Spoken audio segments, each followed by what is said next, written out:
नमस्कार, स्वागत है आपका डिबेट @8 में। मैं हूं सनी गंगासागर आपके साथ में और आज का जो हमारा विषय है वो है समाज से सरोकार, सियासी दरकार। दरअसल मध्य प्रदेश में विधानसभा के चुनाव की उल्टी गिनती शुरू हो चुकी है और ऐसे में समाज के अलग अलग वर्गों को साधने की जो कवायद है वो भी तेज हो गई है। प्रदेश सरकार सामाजिक संगठनों के सम्मेलन आयोजित कर रही है, तो वही साथ ही साथ समाज के अलग अलग वर्गों के लिए बाकायदा बोर्ड का गठन भी किया जा रहा है। सिर्फ इतना ही नहीं, महापुरुषों के नाम पर पिछले 5 महीनों में 8 सरकारी अवकाश घोषित किए जा चुके हैं। अब प्रदेश सरकार इस कवायद को लेकर, जिस तरह से कवायद करे, इसको लेकर विपक्ष हमलावर है और कांग्रेस प्रदेश सरकार पर तंज कस रही है। क्या है ये पूरा मामला, किस तरह से बीजेपी कांग्रेस आमने सामने है, देखिए इस रिपोर्ट में।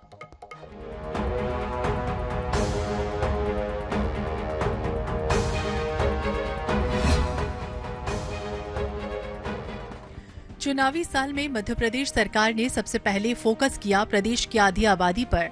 लाडली बहना योजना के माध्यम से आधी आबादी को साधने की कवायद की और अब अलग अलग समाजों को जोड़ने की जुगत में लगी है। इन दिनों प्रदेश में 2 काम तेजी से हो रहे हैं।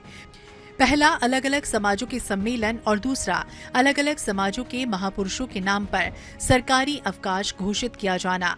पिछले 5 महीने में देखें तो स्वर्ण कला बोर्ड सोनी ताम्रकार समाज को साधने, रजक कल्याण बोर्ड रजक धोबी समाज को साधने, तेलघानी बोर्ड साहू समाज को साधने, विश्वकर्मा कल्याण बोर्ड विश्वकर्मा समाज को साधने, वीर तेजाजी कल्याण बोर्ड जाट समाज को साधने, कुशवाहा समाज कल्याण बोर्ड कुशवाहा समाज को साधने, ब्राह्मण कल्याण बोर्ड ब्राह्मण समाज को साधने, राणा कल्याण बोर्ड राजपूत क्षत्रिय समाज को साधने।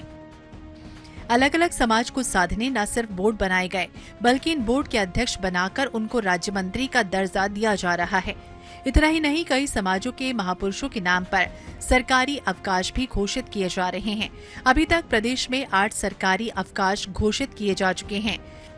22 मई को महाराणा प्रताप जयंती, 1 जून को भोपाल की आजादी का उत्सव, 27 अप्रैल को भगवान चित्रगुप्त प्रकोत्सव पर ऐच्छिक अवकाश, 5 जनवरी को संत रविदास जयंती, 14 अप्रैल को डॉक्टर अंबेडकर जयंती, 22 अप्रैल को महर्षि परशुराम जयंती, 28 अक्टूबर को महर्षि वाल्मीकि जयंती, 15 नवंबर को भगवान बिरसा मुंडा जयंती, 27 नवंबर को गुरु नानक जयंती। इन घोषित किए गए अवकाशों में समाज के प्रतिनिधित्व को ही महत्व दिया गया। अब कांग्रेस सवाल खड़े कर रही है कि चुनावी साल में ही क्यों अलग अलग समाजों की याद आ रही है। वर्षों से भारतीय जनता पार्टी की प्रदेश में सरकार है, तब इनको याद नहीं आई कि महापुरुष भी देश में है, महापुरुषों के नाम पर कुछ करना चाहिए। लेकिन अब चुनाव आ गया है और हारते नजर आ रहे हैं, तो ये छुट्टियां घोषित करने का काम कर रहे हैं। माननीय कमलनाथ जी ने तो वही छुट्टी दी थी जो देखा था कि पुलिस वाले लोग 24 घंटे ड्यूटी करते, अपने बच्चों को 1 दिन नहीं दे पाते, तब माननीय कमलनाथ जी ने 1 दिन का अवकाश उनको दिया था। वहीं सत्ता पक्ष का तर्क है कि अलग अलग समाजों के कल्याण के लिए सरकार प्रतिबद्ध है, इसलिए अलग अलग समाजों के बोर्ड का गठन किया गया। मुझे लगता है निश्चित रूप से जब जनता के बीच से जो मांग निकल कर आती है उसको हम प्राथमिकता से लेते हैं और माननीय शिवराज जी हमारे मुख्यमंत्री जी तो हमेशा ही अपनी बातों में कहते हैं कि मध्य प्रदेश मेरा मंदिर है, जनता इसकी भगवान है, पुजारी है तो शिवराज सिंह चौहान है। निश्चित रूप से जब जनता के बीच से कोई मांग निकल कर आती है तो उसको पूरा करने का काम हमारे माननीय मुख्यमंत्री। अब सवाल ये कि अलग अलग समाजों को साधने के लिए भले ही कल्याण बोर्ड का गठन किया गया हो, लेकिन पहले से गठित बोर्ड के पास ना तो कोई काम है, ना ही इन बोर्ड के पास कोई स्टाफ। ऐसे में चुनावी साल में सिर्फ बोर्ड का गठन क्या समाज की तस्वीर बदल सकता है? INH 24/7 के लिए भोपाल से मनीष कांत जैन की रिपोर्ट। तो समाज से सरोकार और सियासी दरकार, चुनावी साल में जिस तरह से अलग अलग बोर्ड बनाए गए, क्या इनकी उपयोगिता है, क्या इनकी जरूरत है, क्या समय के मुताबिक इनकी जरूरत महसूस हो रही है और विपक्ष को इसको लेकर आपत्ति क्यों है, तमाम विषयों को लेकर हम बात करेंगे। हमारे खास मेहमान भी जुड़ चुके हैं, उनका परिचय आपसे करवा देते हैं। हमारे साथ संतोष गौतम जी जुड़ चुके हैं, प्रवक्ता कांग्रेस, और साथ साथ पंकज चतुर्वेदी जी, प्रवक्ता भाजपा, गौरव चतुर्वेदी जी वरिष्ठ पत्रकार भी हमारे साथ जुड़ चुके हैं। आप तीनों का ही बहुत बहुत स्वागत है। तो सबसे पहले मैं पंकज जी आपके पास ही आना चाहूंगा, क्योंकि सरकार तो आपकी ही है और चुनावी साल में महापुरुषों की याद आई है, ये कह रही है कांग्रेस। क्या इस बात में सच्चाई है, और इन बोर्ड जो बनाए जा रहे हैं अलग अलग समाजों के, इनकी किस तरह की उपयोगिता आप बता रहे हैं? देखिए सनी जी, कांग्रेस क्या कहती है, कांग्रेस का बुद्धि, कांग्रेस का विवेक है। हम जिन भी महापुरुषों की बात करें, चाहे भगवान विश्वकर्मा जयंती की बात करें, राणा प्रताप जी की बात करें, वीर तेजा जी की बात करें, संत रविदास जी की बात करें, वाल्मीकि जयंती की बात करें, भगवान परशुराम की जयंती की बात करें, ये पहली बार मना रही जयंती क्या पहली बार इनके आयोजन किए जा रहे हैं? जहां तक समाज के बोर्ड का विषय है और सामाजिक कार्यक्रम, तो सनी जी ये सामाजिक कार्यक्रम भारतीय जनता पार्टी नहीं करा रही। इनमें बहुत सारे सामाजिक कार्यक्रमों में कांग्रेस पार्टी के नेता भी सम्मिलित हुए। वो सामाजिक आयोजन होता है, जिन सामाजिक आयोजनों में समाज के लोग भारतीय जनता पार्टी के नेताओं को बुलाते हैं, कांग्रेस के लोगों को बुलाते हैं। अभी 4 तारीख को भोपाल में 2 बड़े कार्यक्रम है, ब्राह्मण समाज का और किराड़ समाज के बड़े बड़े सामाजिक आयोजन है, जिसमें भारतीय जनता पार्टी के नेता भी आमंत्रित हैं, संभवतः कांग्रेस के नेता भी जाएंगे। अब वो बीजेपी का आयोजन है क्या? जहां तक अलग अलग बोर्ड का विषय सनी जी, तो मध्य प्रदेश में समाज कल्याण बोर्ड नाम की एक संस्था बरसों से काम करती है। जब कांग्रेस की सरकार थी तब भी, और अब जब बीजेपी की सरकार है तब भी। लेकिन अब समय काल परिस्थिति की आवश्यकता है कि उन समाज कल्याण बोर्ड को, जो सारे समाज कल्याण का बोर्ड था, वो विघटित करके अलग अलग समाज की बात की जाए। जब हम मध्य प्रदेश बना था 56 में, तब कितनी आबादी थी? आज 8.5 करोड़ आबादी मध्य प्रदेश की है। जिन अलग अलग समाजों की बात करी है, उनका सामाजिक जनसंख्या के आधार पर विस्तार हुआ, समाजों का विस्तार हुआ है, शैक्षणिक स्तर बदला है, सामाजिक जागृति, जन चेतना बदली। तो वैसी बात हो गई कि मैं आज भी कीपैड वाला मोबाइल, बटन वाला मोबाइल यूज करूंगा, बदलना नहीं चाहता। तो सर समय काल परिस्थिति के आधार पर बदलना चाहिए। लेकिन ये जो 8 छुट्टियां अब तक 5 महीने में घोषित की गई है, और जिस तरह से आपने जिक्र किया अलग अलग समाज, तो अलग अलग समाज तो पहले भी रहे हैं, और लेकिन संविधान तो कहता है कि सब एक समान है, सबको एक साथ लेके चलना है। तो कैटेगराइज कर रहे हैं आप, तो क्या आने वाले समय में और भी अलग अलग समाजों के आप और ज्यादा जो कहना चाहिए जो बोर्ड है वो बनाएंगे? मैं सर वही आग्रह कर रहा हूं कि कैटेगराइज नहीं कर रहे सर, ये डिसेंट्रलाइज कर रहे हैं सनी जी, विकेंद्रीकरण कर रहे हैं। एक समाज कल्याण बोर्ड हुआ करता था, जिसकी अब उसको व्यापक रूप से विस्तार देने की आवश्यकता है, तो विकेंद्रीकरण है ये वर्गीकरण नहीं सनी जी। और भारतीय जनता पार्टी क्या कहती है सर? सबका साथ, सबका विकास, सबका विश्वास, तो सबका प्रयास। कभी आपने देखा किसी जाति धर्म के आधार पर कोई बात करिए? लाडली बहना योजना की बात करें मध्य प्रदेश की, किसी जाति धर्म के आधार पर है?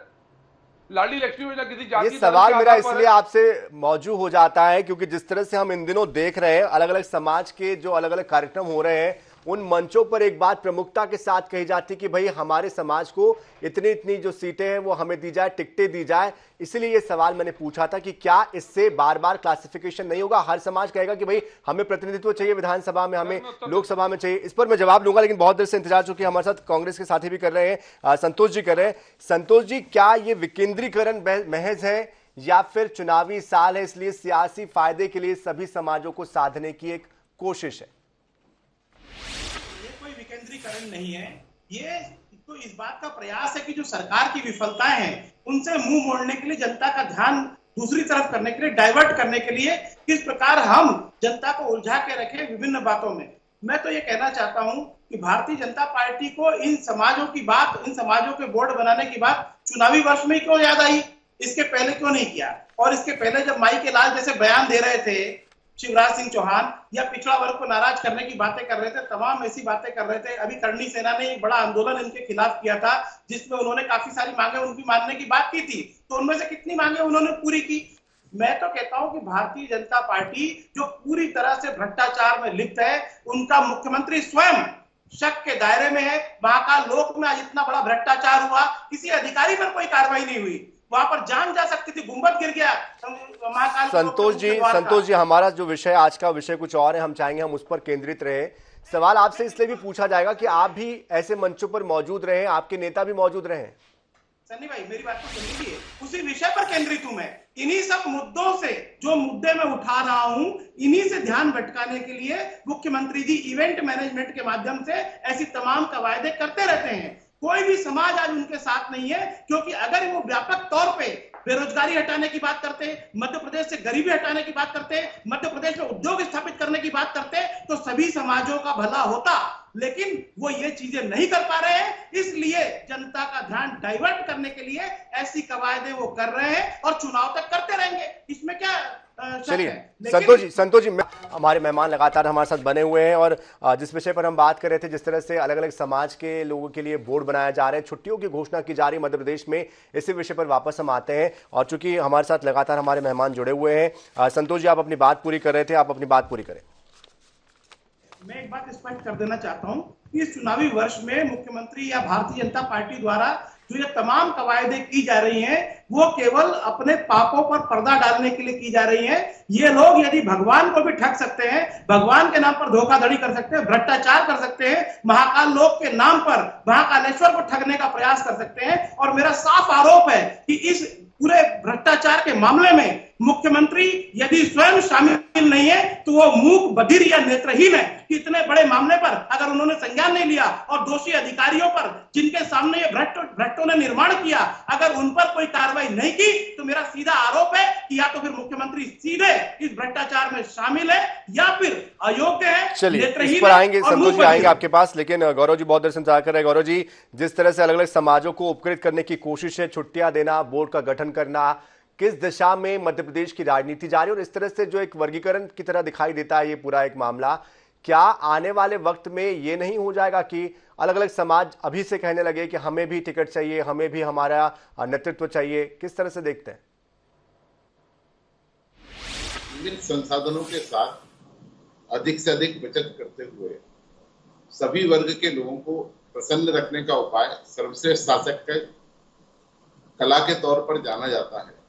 लेकिन अगर आप उसे असीमित तौर पर बढ़ाने का काम करें, जैसे नए बोर्ड बनाए जा रहे हैं, नई छुट्टियां घोषित की जा रही हैं, आपको मैं एक बात बता दूं कि मध्य प्रदेश में लगभग 350 जातियां उपजातियां हैं विभिन्न समाजों की, चाहे जनजाति हो, पिछड़ा वर्ग हो, दलित समाज हो, बाकी अन्य समाजों की भी बात कर रहा हूं।